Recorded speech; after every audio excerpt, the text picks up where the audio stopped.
We next move to a building that's more fitting for a science fiction movie than something out of the pages of the past. World-renowned architect Buckminster Fuller designed his only geodesic dome in Louisiana for the Union Tank Car Company just outside of Baton Rouge. That building now sits idle, as does the significance of Buckminster Fuller's only Louisiana work. An incredible architectural treasure is tucked away in East Baton Rouge Parish. This abandoned structure lays like a fallen geometric tree in the forest that nobody heard or even knew of its existence. It is the former Union Tank Car Company's repair shop and opened in 1958. The 110,000 square foot of unobstructed space was used to clean, fix, and repaint rail cars. It was front cover news in July of '58 by Fortune magazine and was heralded as the world's largest circular building without internal supports. Just as distinctive as the design was the designer, Buckminster Fuller, inventor, architect, poet, and philosopher, who has been hailed as one of the greatest minds of the 20th century. His flat map design of the world eliminated distortions of other world maps and could be folded into a rough globe. The geodesic dome is Fuller's signature invention. The creator of over 20 patents made the cover of Time magazine in 1964 and depicts Fuller's head in the pattern of a geodesic dome. This artwork later became a U.S. stamp in 2003. He's actually invented a new way to build buildings.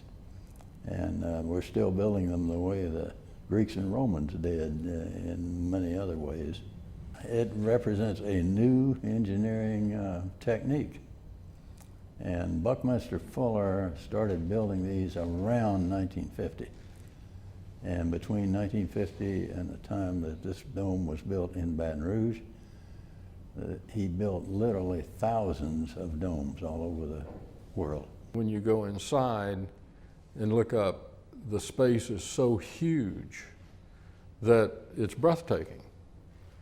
And the shape of the panels, which are six-sided hexagonal panels, create what someone says looks like you're inside a diamond.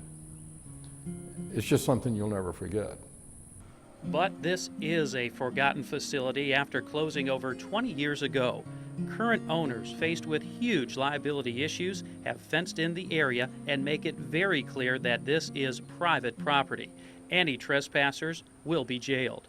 But there is a movement underway with the hopes of bringing the building and the lost Louisiana memory of Buckminster Fuller back to life.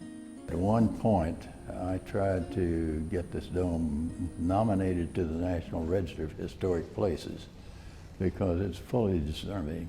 It's historically significant, and it represents a new trend or a new way of doing things, which in many respects are better than the old ways.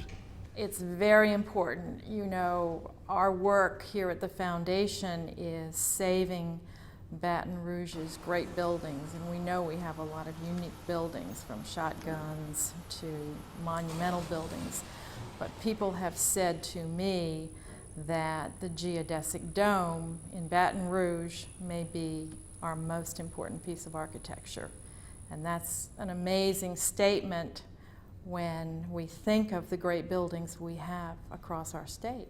I think that anybody that can change the profile of architecture is a genius. And we definitely have to be preserve that. Baton Rouge is historically significant for its politics. And it's extremely significant for architecture. We have a Gothic old state capitol. We have an Art Deco new state capitol. And we have one of the great inventions of modern architecture out there in the boonies, you know, that dome.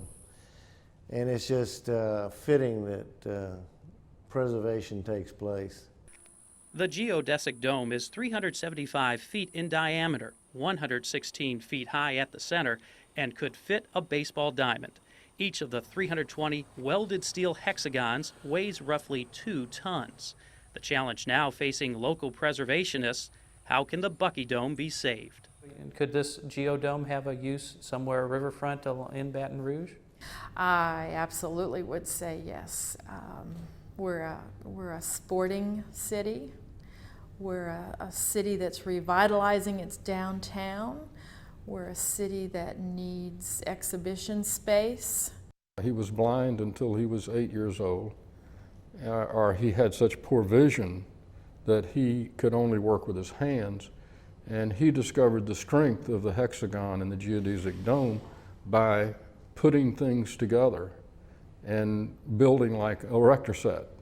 I hope that the spotlight on it right now will enable some talented people in our community, some people who think out of the box, to come together and work with Kansas City Southern Railway, the owner, and come up with a solution for this building, because the best thing we can do is find a way to put it back into commerce.